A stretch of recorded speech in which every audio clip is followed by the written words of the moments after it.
সবসময় বলে আসছি, আবারও বলি, এই জাতির সম্ভাবনা অসীম। এই জাতির যে তরুণ সম্প্রদায়, তার যে সৃজনশীলতা, তার যে উদ্যম অন্য জাতির তুলনায় অনেক অনেক বেশি। এতটুকু জায়গার মধ্যে আমরা 17 কোটি মানুষ থাকি। এই 17 কোটি মানুষকে আমরা আরো বহু করে নিয়ে যেতে পারি, শুধু এই গুতাগুতি মারামারি খুনাখুনি এটার থেকে বাঁচতে, আর তো কিছু নেই। ওরা তো জানে সবাই কি করতে হয়। কাজে উপর অন্যরা কি মনে করলো সেটা দুঃখ পাচ্ছে। এটা বড় কথা হলো, বড় কথা হলো যে আমরা নিজেদেরকে কি করবো, আমাদের স্বপ্নটাকে, আমাদের স্বপ্ন আমরা বাস্তবায়ন করবো। এবং আমাদের স্বপ্ন বাস্তব, আমাদের যে স্বপ্ন, আমাদের যে ক্ষমতা, এটা যদি আমরা করি, পৃথিবীর মানুষ এমনি ভাবা,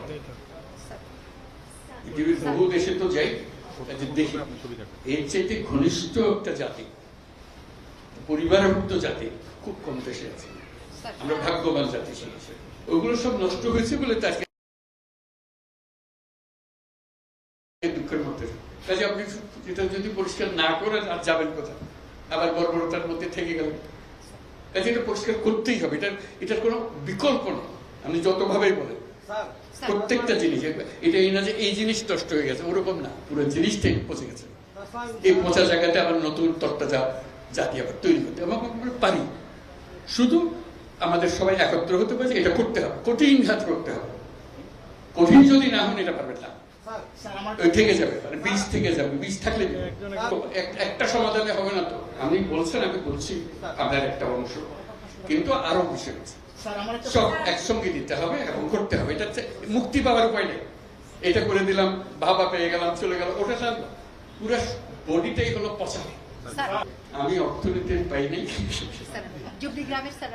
আমি শান্তির জন্য ওইটা করতে হবে। যেগুলো বলছেন এগুলো অনেকগুলো বিষয় আছে, একসঙ্গে বসতে হবে, করতে হবে। সব লড়পট অবস্থা করতে আছে, কোনোটাই সিদ্ধান্ত চলে যায়। কাজে ওইটাকে ঠিক করা এবং সবাইকে সমর্থন দিতে হবে। আপনারা যদি বলেন যে না এটা পারতেছে না, তাহলে বাদ দাও, তাহলেও শেষ হবে না। শেষ মধ্যে একতা, ঠিকই বলেছে, একতা হলে সবকিছু সম্ভব। ঐক্যটা সবাই এগিয়ে থাকবে। আমি কর্মসংস্থান সরকার করে দেবো এটার কথা বলতেছি না। আমার কথাটা হলো, আমরা চাকরি চাই না, আমরা চাকরি প্রার্থী নই, আমরা চাকরির দাতা। সেই জিনিস এই আয়োজন, এটা আয়োজনের বিষয়। কাজে প্রত্যেকের মধ্যে শক্তি আছে, একজন পারে। এটা পৃথকভাবে এখন আমি তো ডিটেলস এর জানি না। রংপুরে যখন আসতাম তখন অনেক কথা জানতাম, বহুবার এসেছি, বহুবার গেছি। কাজে এখন আবার নতুন ভাবে দেখতে হবে কোনটা কি অবস্থা। সবকিছু সম্ভব। যন্ত্র যেটা আমরা নিজেদের জন্য তৈরি করেছি, এটা পচে গেছে বলে কিছু হচ্ছে।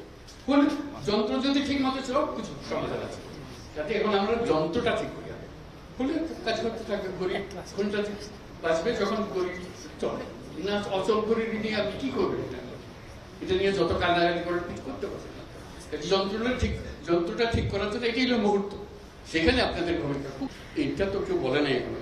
আলাপ হলে তখন দেখা যাবে কতদিনে হলে ভালো হবে, যেটা আপনারা বলেন। এটা তিনি কারণ এমন না যে এটা আমি এক্ষুনি করে দেবো, বললে করে দেবে।